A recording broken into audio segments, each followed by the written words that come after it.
Ashton Genty has been hit behind the line of scrimmage more than any player in the National Football League. Yep. So you just gave him the ball in the end zone. Do the math. How's that going to work out? It's like what I said earlier. He got hit behind the line of scrimmage. He got tackled in the end zone. Yeah. Oh, they're terrible. But the thing is, Brady, you draft offensive linemen before you draft a star running back. Like they went backwards.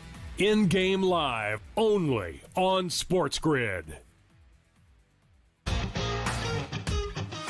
When I think of the European Tour, these are the players I'm thinking of, right? So I understand why that they would be so frustrated by all this, but they also know that there are rules in place that, from a competitive standpoint, that if you're a member of this tour, like, you can't go join a rival tour. Like, there's rules in place, just like in any other business. The Smiley Show, only on SportsGrid.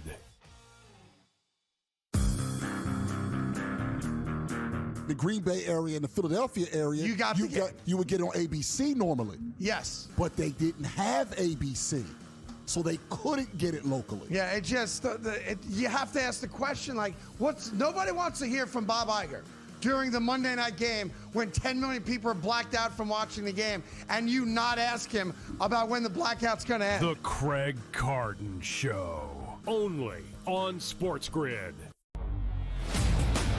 The 35 cents, though, for yes on Ohio State. Yeah. I like that, Donnie. I think there's value in that right now because we only got, 3 weeks left to go. Then we'll have conference championships. Yeah, the more they keep winning, and they will win, the more that will increase, and that's a pretty good return on an investment there with Kalshi. The Early Line, only on SportsGrid.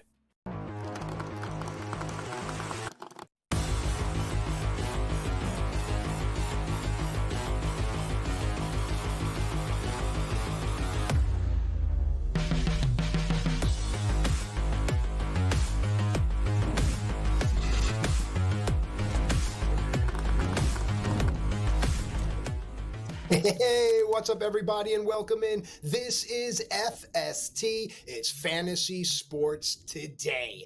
This is the place for those that want to dominate, whether it be season-long fantasy, straight-up wagering, whatever it is, we've got you covered. If you're new to the show, perhaps you've lapsed, at SportsGrid, at SportsGrid TV. Those are our social media handles. Keep the conversation going all day long. We want to hear from you, and I'm pretty sure you've got some things you'd like to say to us.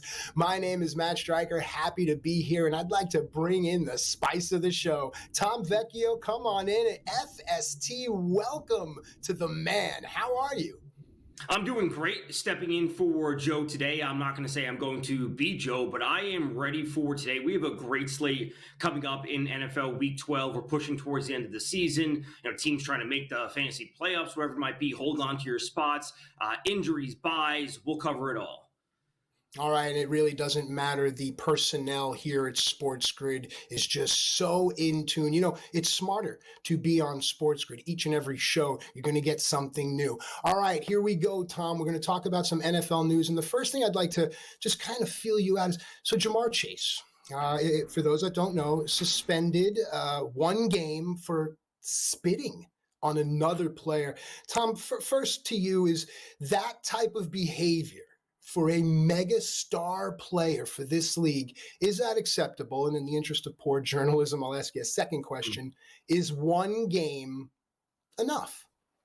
I think one game is enough solely because that's the standard that was set at the beginning of the season with Jalen Carter on the Eagles, where he was suspended. The standard now for spitting and doing horrific things. That's right. That's great.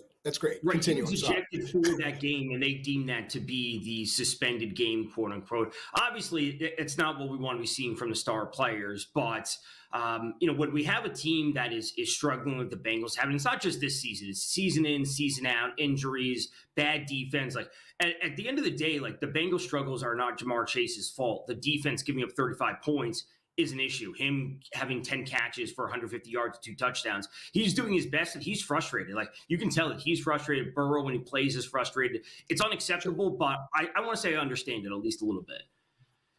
Wow, amazing. And you do a great job of steering it back to the dollars and cents, because at the end of the day, we're all trying to pad our pockets with information. But sometimes I think there is an emotional element. I mean, kids are watching. Also, as a wagerer, I don't want Jamar Chase suspended, even for a game. I don't want to know that he's that kind of guy. But you did mention Joe Burrow, so let's go on to the next thing here. We do have an update. He did have a full practice, but he will not play. I think this has more to do with Thanksgiving game than anything else, but I'd like to get your thoughts. Yeah, I would say the same. This is also, it's a tough landing spot coming back with how good the Pats defense has been. And also, he'd be coming back when the Bengals aren't at full strength, as we just mentioned, with Chase being suspended. So, if he comes back and then he struggles, we're going to have to was it him? Was it the defense? It's like, they're playing without Chase. So you might as well wait until Chase is back and Burrow is back. Then you get the Bengals offense at full strength. And then you're ready to roll to push towards the end of the season, because obviously they're up against it. And they've been up against it for weeks at this point. But you're getting a divisional opponent on Thanksgiving, and you're also getting a divisional opponent on short rest. When Joe Burrow's not coming off a short rest, he will be ready to go. So I see it as the right move. All right, perhaps a statement game we can circle, especially as wagerers. We'd like the Bengals, a team like that, to be at some sort of a full complement, if that makes any sense. All right, moving on to some wagering darlings for this point of the season. Let's talk Aaron Rodgers. Now, of course, if you watch this show and shows like Newswire and you hear Joe Pisapia, the legendary author of the Fantasy Black Book, it's out there right now, and it's changed the way so many of us have wagered and won on sports. But Joe's vitriol towards Aaron Rodgers is so much fun to watch, and there are a lot of people that feel this way. So now Rodgers dealing with a wrist fracture. He is questionable, so we'll look at Mason Rudolph. But the narrative coming out is, on one side, Rodgers wants to play. On the other side, the medical team is very cautious. Which side are you on? I would say it has to be the medical side, and it's really because of where the Steelers sit overall. And it's not as if they're, they have 2 wins. It's not as if they have 11, 10 wins or whatever it is at this point. They're in the playoff race. So why push him out there if you don't need to? Like, yes, next week, is he going to be fully recovered from his wrist? No. But he'll be just that much healthier pushing towards the end of the season. So if he goes out there, and I don't want to say re-injures it, but it becomes more of a lingering thing than, hey, it's manageable if they at least rest 1 week. I think that's what they need to be focused on, because of where he is in his career and where the Steelers sit in the playoff picture. There's no reason to make this a perpetual week in and week out issue. At least you can monitor it and take care of it for 1 week and then be good to go for the rest of the season. Folks, I told you it's smarter to be on SportsGrid. That really is a smart answer, and I appreciate it, because at this point in the season, I know a lot of people, if they're slightly underwater with their bets or their fantasy teams, they start to make erratic and irresponsible decisions. Yeah. So having a responsible and smart voice on this show, as it is all the time on this network, it's very important. So tip of the cap to you. Also a tip of the cap to Shedeur Sanders, finally getting to start for Cleveland. It's a good matchup, right? And I think this is fun for a lot of people, but it also kind of stirs up some of the uncomfortable talk that surrounded Sanders early in the year. I personally am ready to move on from that, only concerned about his performance on the field and what he can do moving forward. Excited to see the young man get an opportunity. What about you? Yeah, what happens off the field, the storylines, whatever it might be, that's all gone at this point. Can he play? Can he play? Can he perform? Can he help the Cleveland Browns win? That's the only thing that really matters at the end of the day. So, coming into this matchup, I would say that this is a pretty soft landing spot. Like, this is a favorable matchup for him to get going, to have his first NFL start. Last week was obviously terrible. And we could take away what we want from that start as much as we can. Like, we're going to look at the box score and take away 2 different things. At the end of the day, it was a 16-throw sample size, which is incredibly small. It's accurate to say that he was bad in those 16 throws that he had, but it's also, again, a very small sample size. So I would be comfortable buying into the optimism, especially, considering what he did in college and the matchup he has. But I would say he is also up against it, because if he does not look good, they will 100% turn back to Dylan Gabriel as soon as he's cleared and ready to go. And then they're going to have conversations about the quarterback situation in the offseason yet again. And as they approach the draft, they're going to have to say, do we need to draft a quarterback, or the draft class next year may be better than the one that's upcoming this year? You make a good point. So before we transition to the who's in and who's out portion of this segment, I'd like to follow up here. That's a wrong position to put anyone into with regard to Sanders. He has one chance. I mean, to me, does that affect his performance today on the positive or on the negative as a wagerer? Quickly, please. I would say it could probably affects him negatively, where he's probably being risk averse. Like, you want to see his upside is the long throws, explosive plays, and him managing the game is not what you want to see. Like, that would be a detriment to him. Yeah, I think in the interest of fairness, I think we should all give Shedeur Sanders an opportunity to prove himself on the field. All right, it's time to go to who's in, who's out. Everyone is talking the Jaguars. Travis Etienne, will he play? Will he not? So now we know he will play. So I'll get your thoughts on that. And then also follow it up with Jackson Dart, still in concussion protocol, and he will be out. So go ahead there. ETN, obviously fire him up, decent matchup going up against the Cardinals. We'll talk about some players, other players on the Jags that you should be keeping your eye on, but he's ready to go. Jackson Dart, obviously, the offensive upside for the Giants is going to be limited without him in there, but Winston is a viable backup, and we've seen the Detroit defense struggle at times. I think they could have a decent game today, nothing overwhelming. All right, I like it. And then finally, for the Packers, Josh Jacobs will be working out before the game. Emmanuel Wilson is in conversation. Now, Green Bay has Detroit on Thanksgiving. We have to keep that in mind. So at the very least, perhaps a split backfield there. And then Bucky Irvin is out. Sean Tucker is in. Give me 20 seconds on what you like. Yeah, Josh Jacobs shouldn't be starting, because if he's injured now, then he's going to be having to get ready for a short week on Thanksgiving. He should sit today. Wilson should be a full go. Roster him, and Sean Tucker's legit good. You should have had him rostered weeks ago. Bucky Irving's been out for weeks. I think he's a super solid option. It is a tough matchup against the Rams, but I'll take some volume from him. All right, I love it. More of it to come on the other side of the break. We're going to do the fantasy over-under. We're also going to have a start-sit as well as waiver wire. More when FST continues.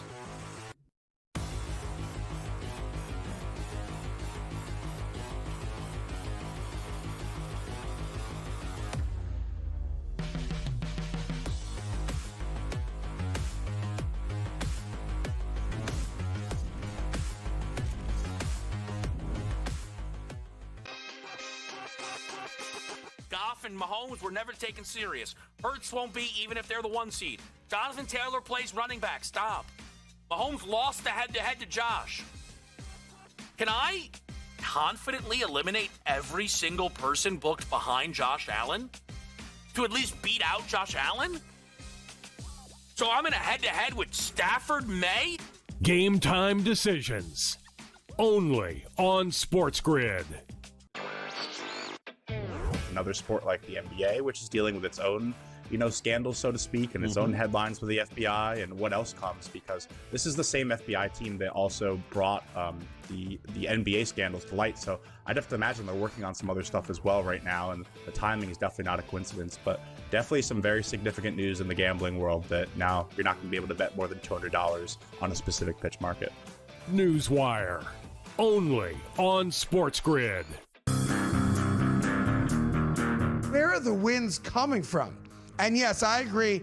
Are they good enough to win those games? Yeah, of course they are, right? But the reality of this team is not very good this year in one-score games. They're not. That was their bread and butter a year ago. Like every win last year, one-score game, the Chiefs found a way to win it. The Craig Carton Show. Only on SportsGrid. You need Justin Jefferson on that wall in the playoffs. Like, you got to go get him. He is still the man. I understand the JJ week last. Like, I get it. It was ugly. There were a lot of spots where, where's he throwing that ball to? What's he doing? It'll be fine. Justin Jefferson's far too talented, and McCarthy will continue to figure it out. But it's the target volume you want. He gets double-digit targets every week. He is arguably the best wide receiver in the NFL. Fantasy Sports Today. Only on SportsGrid.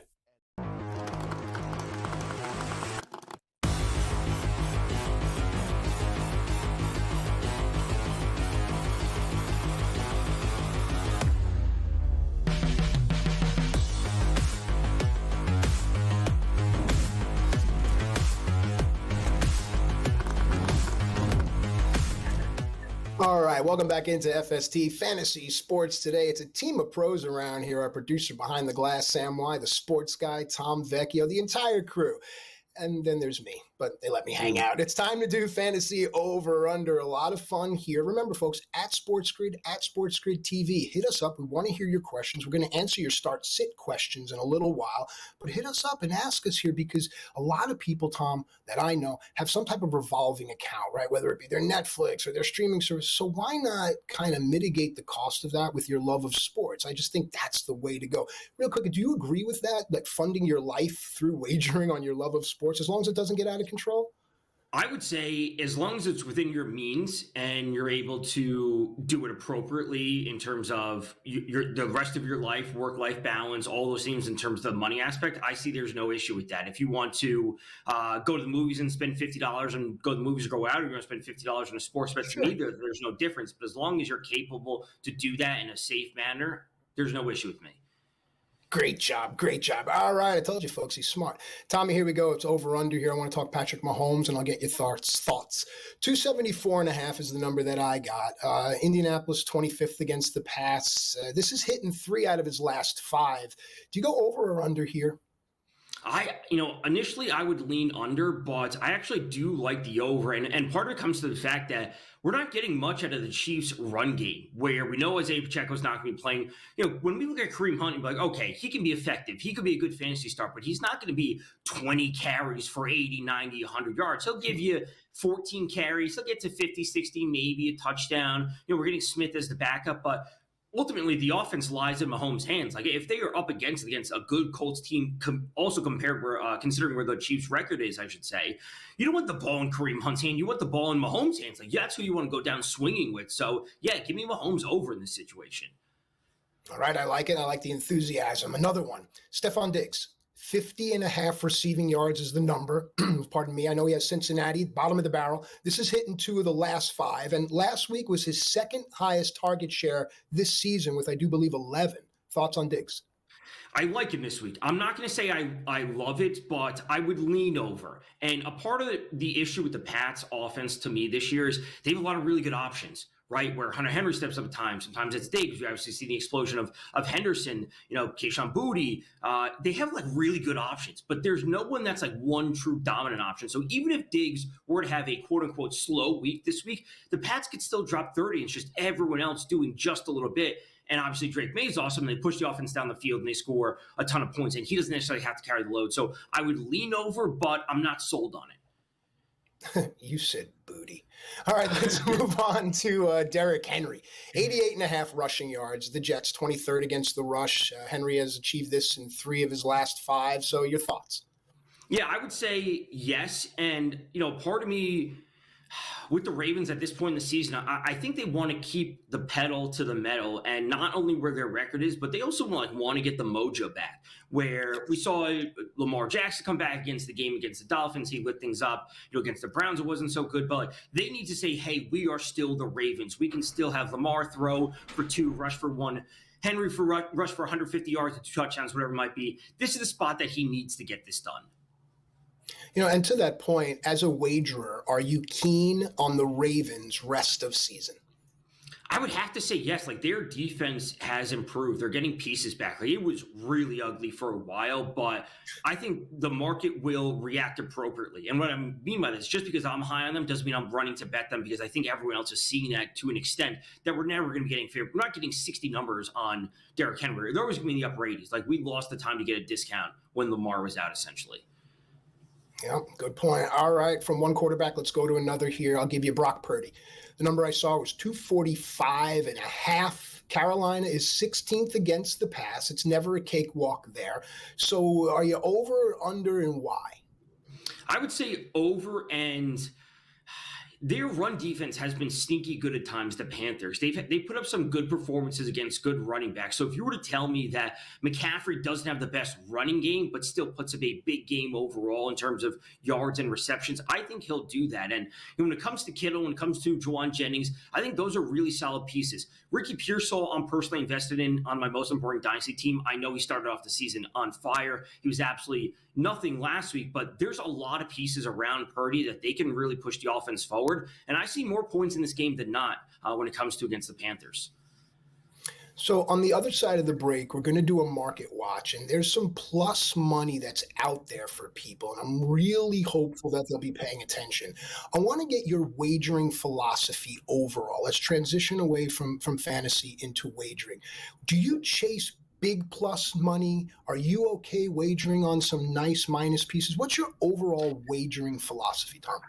I would say it has to be, I'm going to take what the market gives me. I often talk about, touchdown prices where I don't like betting minus odds on touchdowns just because touchdowns are very variable. I'm not going to bet on a receiver all the time that's at plus 110. I prefer them to be at the plus 130, and I may not get those numbers. The point being is you have to be able to move with the market. If you are not getting the thing that you want, you can't be blindly betting into it. Dak on Monday night, if we look back to it, his price was 2.5 for touchdowns. You were getting plus money on it. I would rather take 1.5 and lay some juice, but I know those odds wouldn't be favorable. Now, do you want to ult them up to 3? Do you want to do this, that, the other thing? I would say you can't have something set in stone. If you're not getting the odds that you want, then you shouldn't be betting into it. You should look for an alternate route. And what I always, talk about in different shows is that if you're expecting one outcome, what does that mean? Can we find value in another spot? If you're expecting the team to go over their points, who is doing that? And you can drive value that way. So don't have anything set in stone. Look for different aspects in the market and then really find what it gives you. And then you have to find strategies for that, Matt. I would not say that plus money is always the way to go. I would say it has to be a balance of plus money and finding bets just to get to the window because you want to keep the engine on, right? You want to keep the lights on. You want to keep it moving forward and you got to get to the window and cash some bets. All right, folks, at SportsGrid TV, we want to hear from you. Do you agree with Tom and that philosophy, or do you have something else to say? On the other side of the break, we have plus money for you, and also get your start-sit questions in, because Tom and I are going to analyze everything that you need. And Tom, I'm looking at some of the comments coming in, and it's pretty divided here. Some people say, you don't always have to go to the window. Other people are saying, hey, agree with you, keep the engine on. All right, that's what we're going to do. We're going to keep the engine on when FST returns after this. Red light.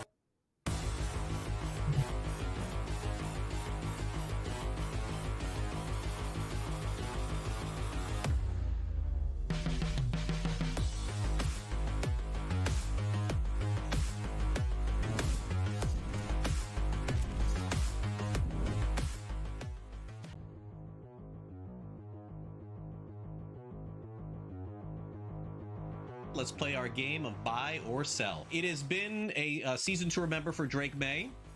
As of right now, May and Matthew Stafford are the favorites to win the NFL's MVP. Who had that at the beginning of the year? You probably could go through 20 quarterbacks before you got to Drake May as predicting winning the MVP. After this season, buy or sell, we will think of Drake May as the best quarterback in the 2024 draft class. Is this buy or sell? He certainly wasn't going in. All right, for those who don't know, we're talking May, Caleb Williams, Jaden Daniels, Michael Penix, J.J. McCarthy, Bo Nix. A lot of interest there, right? A lot of interest there as far as those QBs. He's going to be the best. I mean, this is a question I would normally just take the field, right? Because I'll assume that Jaden Daniels has been really good. While he's hurt now, Caleb Williams, he's getting better and better.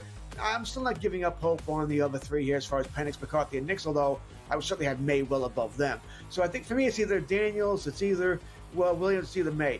Isn't this recency bias? Last year we went in, it's Daniels. By far, it's Daniels. Now because he's hurt, hasn't had a good year, it's Drake May. I'll sell this just for the sake of it, Craig, here, but I don't necessarily disagree.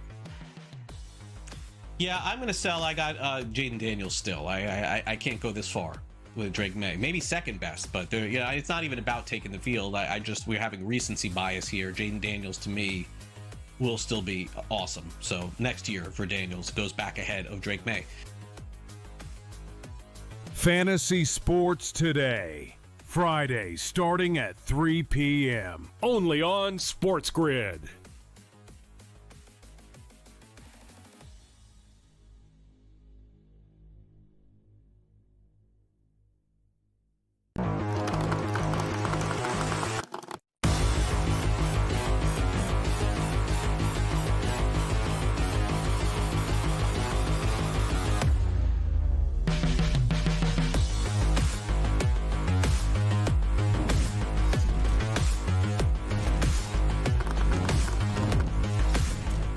All right, folks, welcome back into FST Fantasy Sports Today. Matt Stryker and Tom Vecchio giving you everything you need in order to dominate. And it's time now, Tom, for plus money.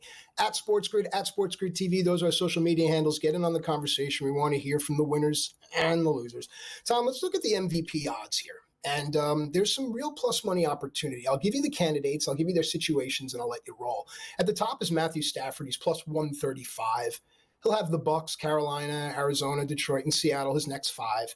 Then there's Drake May, plus 175. Cincinnati, the Giants, Buffalo, Baltimore, and the Jets. Maybe we just kind of have the conversation right here. Stafford plus 135, Drake May plus 175. What does Drake May need to do to take over?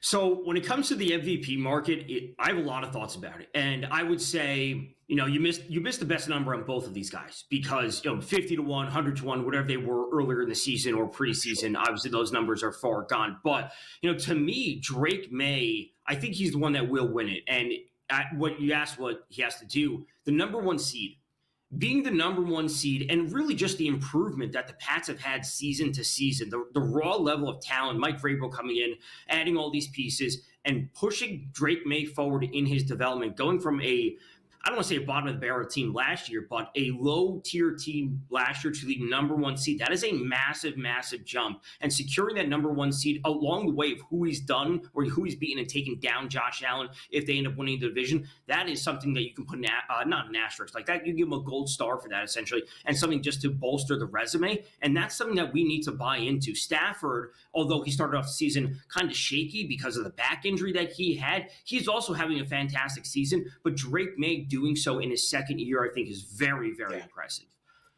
Hey, Sam Y, the sports guy, ask Alexa who's the last second-year player to win MVP.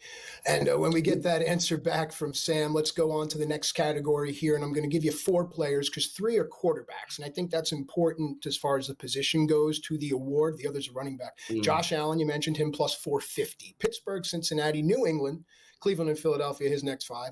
Jonathan Taylor, plus 900. KC, Houston, Jacksonville, Seattle, San Francisco, his next 5. Then you have the answer to our trivia question, Patrick Mahomes, perfect timing, Sam, plus 2,000. He's got Indianapolis, Dallas, Houston, the Chargers, and Tennessee. And then Jalen Hurts, plus 3,000 with matchups against Dallas, Chicago, the Chargers, Las Vegas, and Washington. Where do we go? I would say the reasonable answer would be Josh Allen. And it's obviously not the price that you would have gotten him on preseason. I don't think Jonathan Taylor, running back, is going to win it. Mahomes and Hurts won't be there. But Josh Allen would have to run the table and win the division, take it back from Drake May. That's the route he would need to do. Yeah, that's a fun scenario, actually, especially as you're a wagerer, because it's Pittsburgh, Cincinnati, and then New England, Buffalo against New England. And that would be a great narrative if both of those quarterbacks are doing well. All right, so now we pivot over here. We mentioned Jonathan Taylor. Now, this is some minus money, but we move on to Offensive Player of the Year. Now, it might not be as sexy as MVP.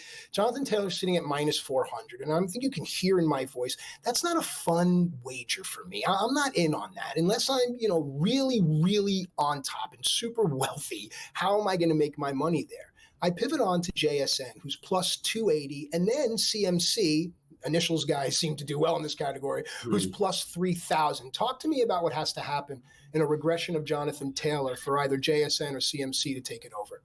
Yeah, the thing that I always hate to say is injuries. Like that's what would be the case. Jonathan Taylor's having an unbelievable year, running back here, the production he's putting up. JSN's also having a ridiculous year. And I think if Jonathan Taylor just wasn't having this season, that JSN's number would be higher than where Jonathan Taylor is now. Some of the underlying metrics for JSN are unbelievable. His yards per route run are through the roof. What he's doing so is rivaling what we saw from Cooper Kupp, years ago when he put up the Triple Crown. But I think the answer is Jonathan Taylor from a who's going to win. That's not the answer from who you should be betting on or, what's the best bet to make. JSN would be, okay, I have a guy who's second. He could really jump ahead, especially if we do see the Colts take half a step back. I think that's the best way to look at it. Hypothetical. Do you parlay Jonathan Taylor at plus 900 at MVP and Jonathan Taylor at minus 400 for Offensive Player of the Year? It would be Colts to win the first seed and Jonathan Taylor OPOY, because if he's having a massive year, then the Colts push forward and secure the number 1 seed. All right, folks. At SportsGrid TV, get your last-minute questions in, because on the other side of the break, Tom and I are about to do FST Start Sit. And right now, this could make or break your playoff push. Go do what you got to do and come right back.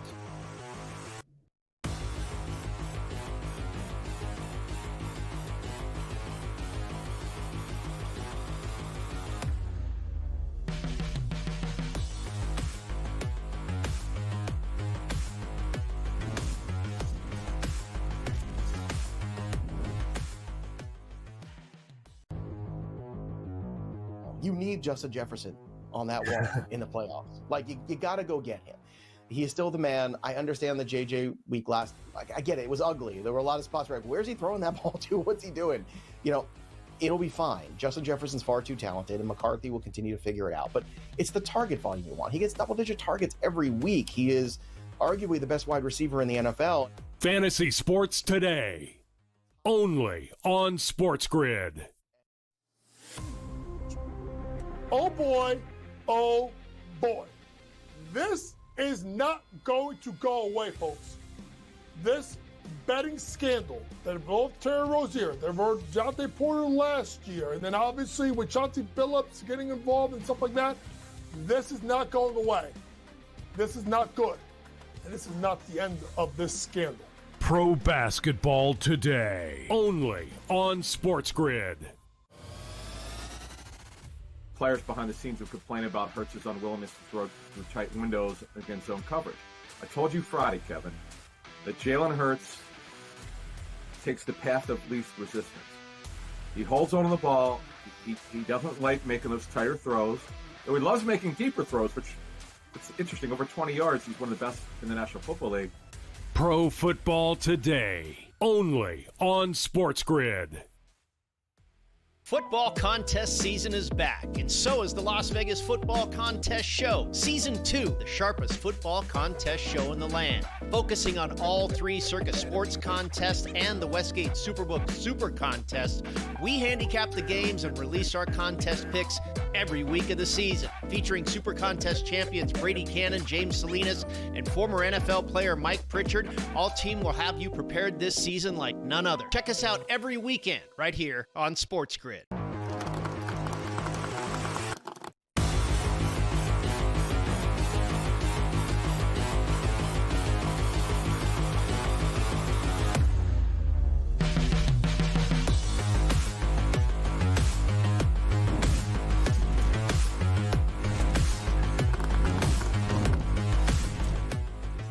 All right, welcome back into FST Fantasy Sports Today. Matt Strager and Tom Vecchio hanging out with you, answering all your start-sit questions. Yes, indeed, a very popular FST segment at SportsGrid TV. If you want to get in on the conversation, we'd love to hear from you. All right, here we go. First one's coming in from the Midwest. The question is, they have Tyrone Tracy for the Giants at Detroit, or Zach Charbonnet, Seattle, at Tennessee. Who do they start? Who do they sit, and why, Tom?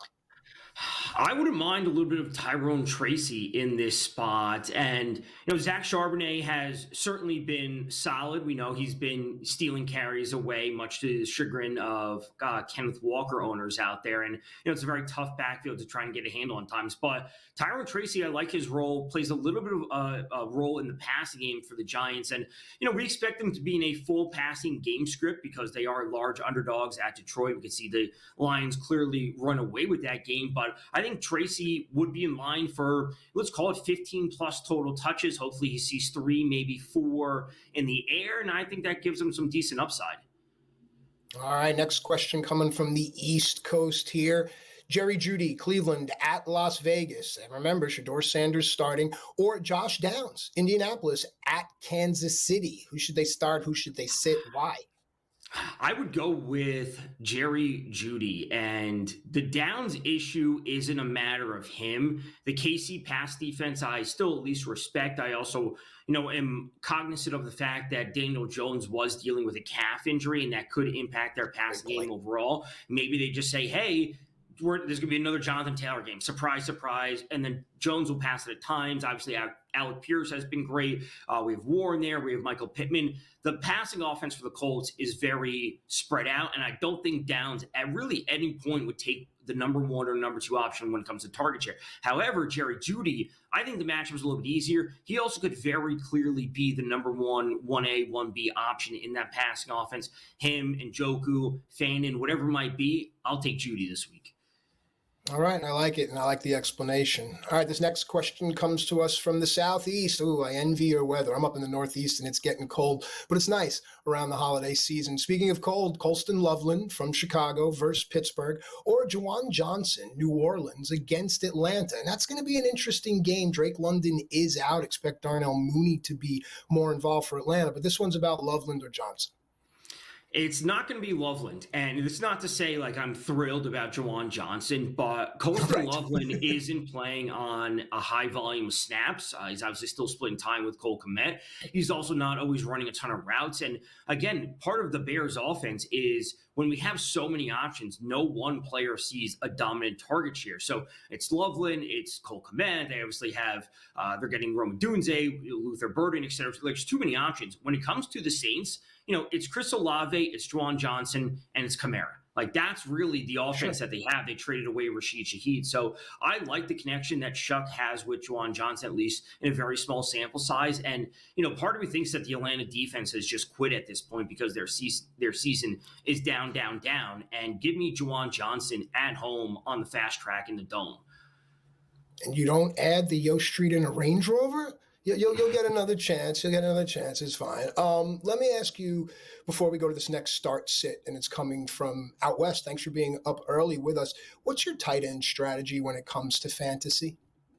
Well, if you ask me about my dynasty team, it's been go down with the ship with Kyle Pitts, who I drafted when he came out. So I've had Kyle Pitts. I drafted him in the first round of our rookie draft, my most important dynasty team. So I've just been on that.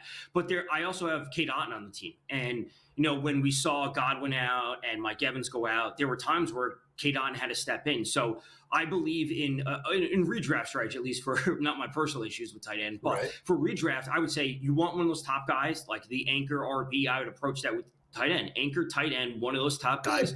And if not, I'm just going to drop all the way down. And if I have to give him up or to drop him and go waivers after that, that's the way I would go, because the mid rounds at tight end are not something that I'm interested in. And there's far more value and depth you should be getting at running back and wide receiver. So if you didn't get Sam Laporta, not because of the injury this year, but if you can get him up at the top, just drop down and take someone at the low end next year.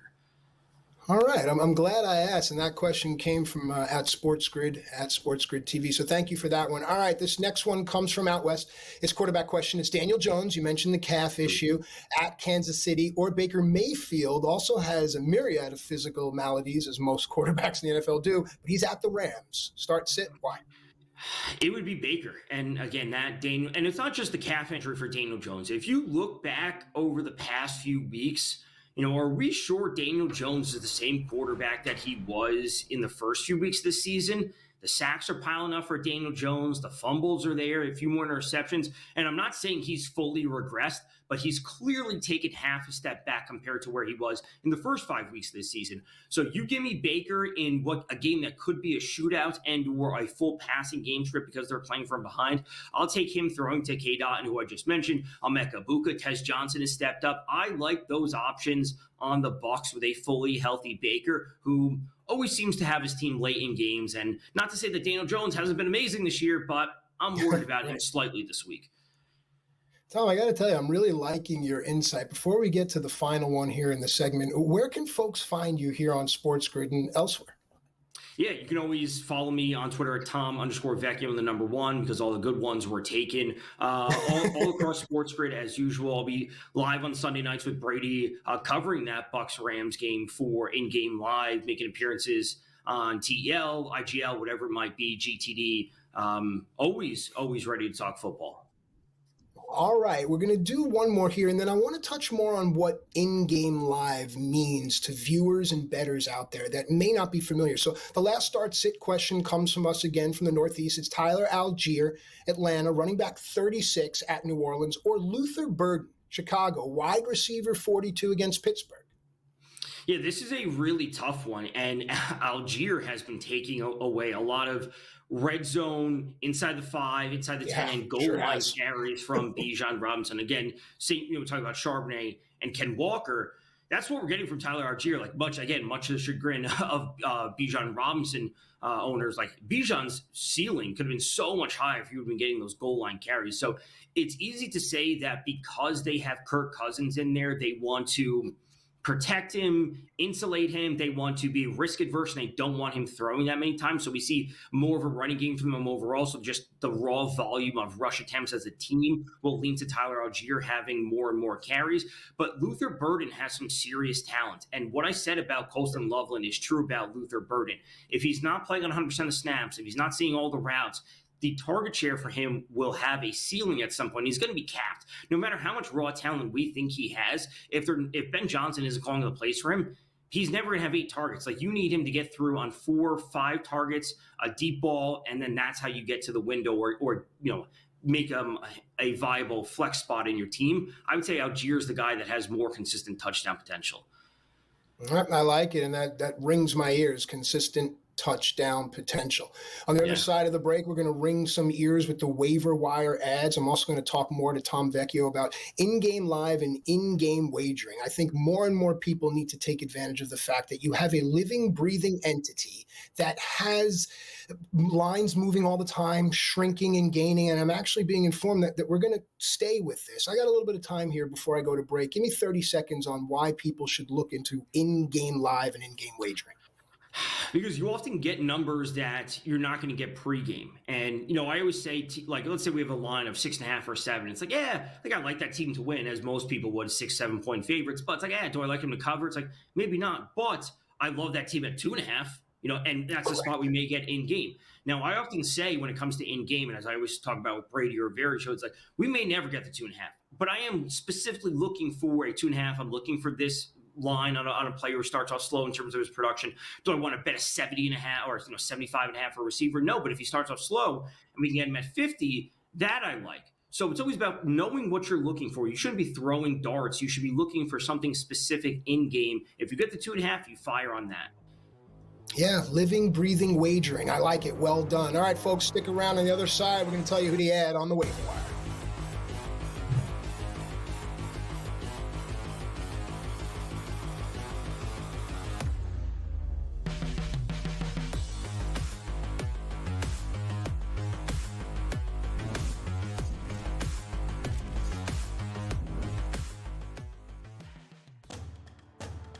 It's almost like betting the stock market. The good part about it is you can take a bet today. In 2 or 3 days, if you nail that bet, you can be able to cash out, Joe. Like you just hit a heavy stock. Like you go into Sun Microsystems or whatever it's called, and you buy into it. In 3 days, you can sell it for a massive profit. Do you understand these markets, Joe? I do understand the markets. It's amazing how some of the predictive markets seem to have the answers before the test. SportsGrid's College Football Today. 8 3-minute rounds. The gloves are 10 ounces. And Anthony Joshua weighs like 250 pounds. So I'm not really sure how this is going to end up happening. But this is one of those. Normally, I don't give credit to the Paul brothers. And, I give them credit for being great on social media and creating a lot of buzz for the sport. I give him credit for getting in the round with Anthony Joshua. This is not like a Mike Tyson fight where Tyson's 60 years old. Newswire. Only on SportsGrid. Travion Henderson and a few others have the Pats at 9-2. Is excellence back in New England, Joe? Excellence is back in a big way. Mike Vrabel came back into town. Drake May has come out of his shell, and Travion Henderson has come out of, I don't know where he was. He was in obscurity, but he had 3 touchdowns on Thursday night. Fantasy Sports Today. Only on SportsGrid. Let's take a look at a couple of narratives here and play a good game of fade or not fade. And first up, well, the idea that the Chiefs are going to put it all together and win the AFC West, well, that's absolutely gone. Absolute fade from this point on, Donnie, with the Chiefs. Their 10-year reign is over. It's done with. The Early Line. Only on SportsGrid.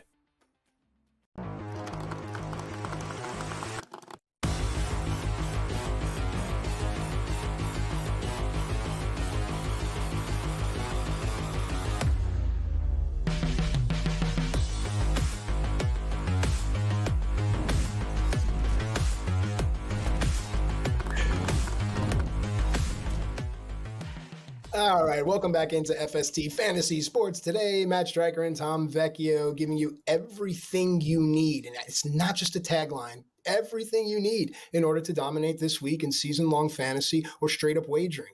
We've talked to Tom about in-game wagering. We've talked to Tom about the start, the sit, the smart moves. Tom, we continue to keep our conversation going with our audience because they know it's smarter to be on SportsGrid. At SportsGrid TV. And now the question is about the waiver wire ads. So what I'm going to do here is I'm going to throw out some names. I'm going to tell you how available they are. And I want you to let me know if it's a good idea. Should I be pursuing them or not? Sounds good? Here we go. All right. Bashal Tutin is the first name. We talked about Etienne's shoulder injury. He is a full go, though, today. But Tutin is only 35% rostered. So when I'm hovering around the waiver wire, I'm thinking, should I? So, Tom, should I? I would say yes. And, Tutin has had some nice games. Last week, the week before, he's put up some good performances. There's a growing trend that we are sensing, or at least that I'm sensing in the fantasy community, that, people are often listing running backs as like the next man up kind of scenario. Like if an injury happens, like who's that next guy? So, Etienne's already dealing with an injury. If Etienne wouldn't be good to go next week, hypothetically, we know that Tutin would be the guy to start, and then therefore Tutin would be the number one guy on the waiver wire heading into next week. So if you can be a week early on some of these players, that's where you want to be. And he's widely available, in 35% right now. So I think he has some talent. I have him on my dynasty team. So I bought into him since the end of August when I drafted him. And yes, he is a player you should absolutely have rostered. Will you start him? No, but the upside is there for him if Etienne were to get hurt. I like that endorsement when you let us know that you yourself are personally invested in these players as a manager. That really puts me over the edge. So thank you. Now, the next question I have for you, I want to get your thoughts on Christian Watson. So Green Bay has been up and down, but if this team can put a full complement of offensive weapons on the field, I think they're dangerous. Watson's only 31% rostered. Every time I see that, I just want to click it on principle alone. Tell me, should I?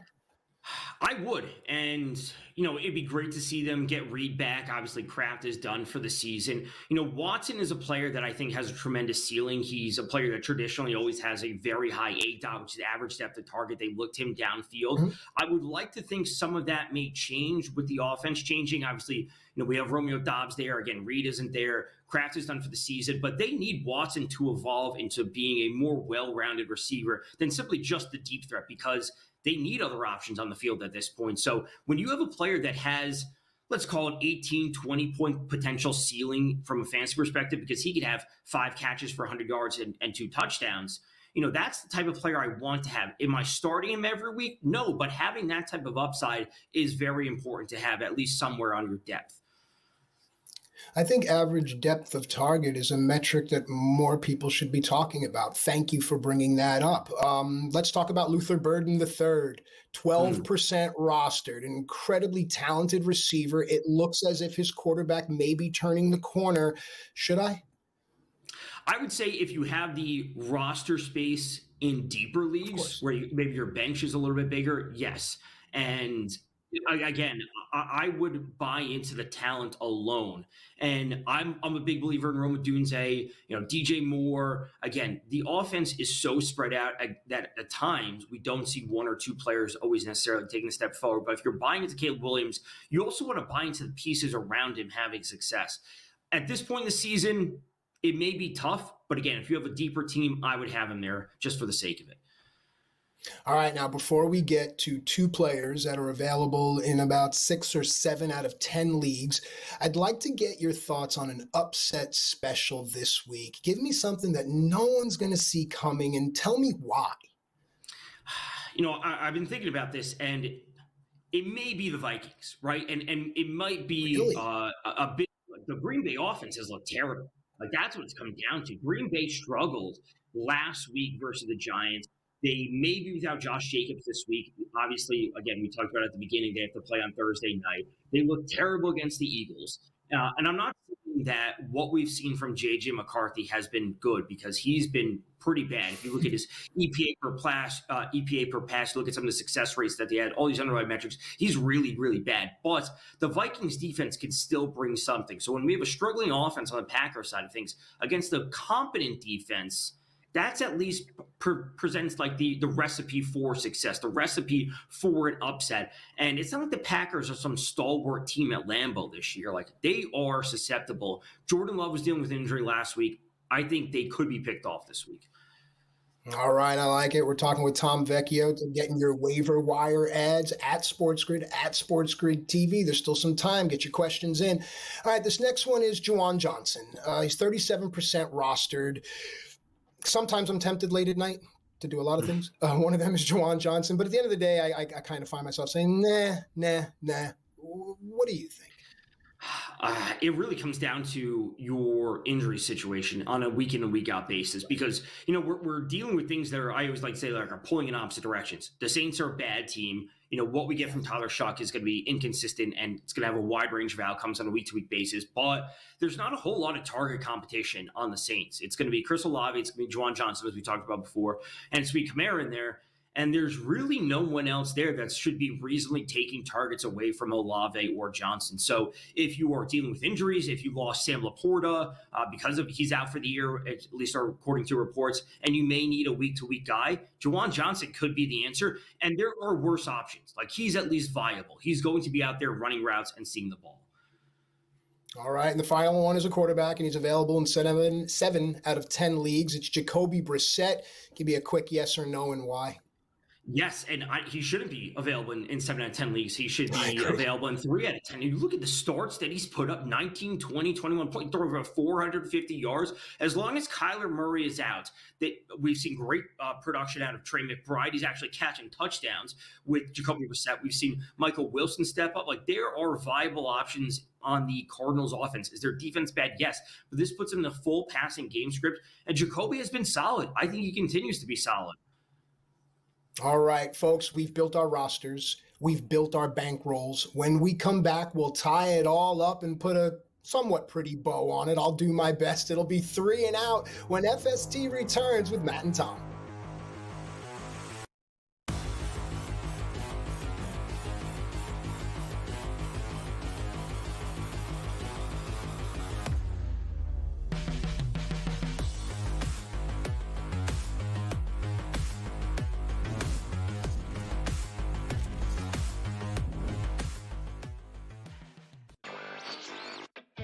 Another sport like the NBA, which is dealing with its own, scandals, so to speak, and its own headlines with the FBI and what else comes, because this is the same FBI team that also brought the NBA scandals to light. So I'd have to imagine they're working on some other stuff as well right now, and the timing is definitely not a coincidence, but definitely some very significant news in the gambling world that now you're not going to be able to bet more than $200 on a specific pitch market. Newswire, only on SportsGrid. The 35 cents, though, for yes on Ohio State. Yeah. I like that, Donnie. I think there's value in that right now, because we only got, 3 weeks left to go. Then we'll have conference championships. Yeah, the more they keep winning, and they will win, the more that will increase, and that's a pretty good return on an investment there with Kalshi. The Early Line, only on SportsGrid. Where are the wins coming from? And yes, I agree. Are they good enough to win those games? Yeah, of course they are, right? But the reality of this team is not very good this year in one-score games. They're not. That was their bread and butter a year ago. Like every win last year, one-score game, the Chiefs found a way to win it.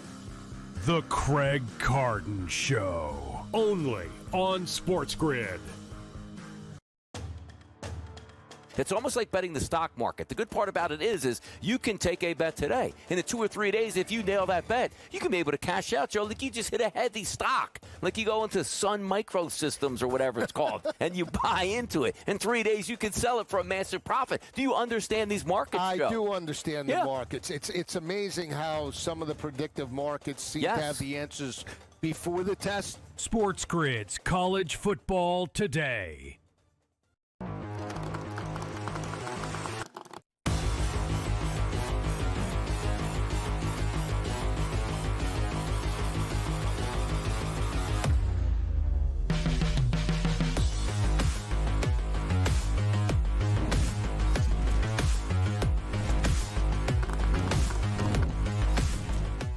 All right, welcome back into FST Fantasy Sports today. Matt and Tom and Sam having just a great time today. I want to thank everybody for being a part of this team. I want to thank everyone here at this network, because right after us will be another quality program, and then after that, more and more, and just chances to win. And I think it's all about having the quality hosts.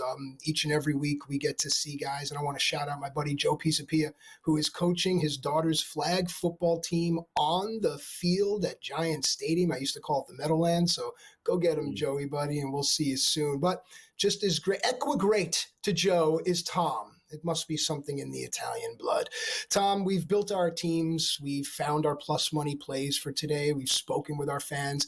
So now let's tie it all up. Give me a few things that you're looking forward to on this Sunday, and then I'll come back to you with the games on the graphic and some of the topics. What's one thing that you're looking forward to on this Sunday?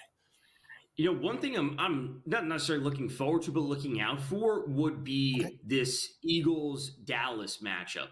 And, you know, we'll talk about it, in depth a little bit, but the Dallas defense is bad. We know that. They didn't have the toughest test last week, but the Eagles offense has been really bad. So if the Eagles offense were to struggle, who does this tell us more about? Does this tell us more about the Eagles offense not being good, or has the Dallas defense actually rounded a corner? So in this matchup, I think the most important thing, if we look at offense, defense on the two sides, the most important thing in this game would be the Eagles offense, because their defense has been great. The Cowboys offense has been great. Cowboys defense has been terrible. Eagles defense has been terrible. Eagles offense, has been terrible. The most important factor is of who steps up would be the Eagles offense. And if it's bad, that is a very concerning sign moving forward. Well, let me follow up, and it gets us into our graphic here. As a Dak Prescott manager, what can I expect from Dak today? I would expect a ton of passes. I'm not sure they're going to be able to run the ball. If they have to throw it, that's where his upside obviously comes from. Now, I did see a note earlier that he's only 160-ish yards away from passing Tony Romo on the Cowboys all-time list. So, 160 yards isn't, doing anything for you. But they're going to pass the ball. I think they need to pass the ball. Javonte Williams has been great this year, but I'm not sure this is the matchup they want to lean into the run. They want to flex things when it comes to their passing game. Oh, the Sunday morning anxiety. Now I want to go to the waiver wire and see, should I pick someone else up and do the whole projected points, show my team. Oh, all right. While I do that and think about that, talk to me about this Indianapolis to Kansas City game. Some people say that this will test Indianapolis's mettle.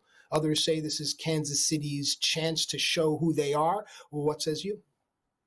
I would say that, Kansas City, if they want to make the playoffs, I'm not going to say, be the Super Bowl contender that we think they should. If they want to simply make the playoffs, this needs to be a win.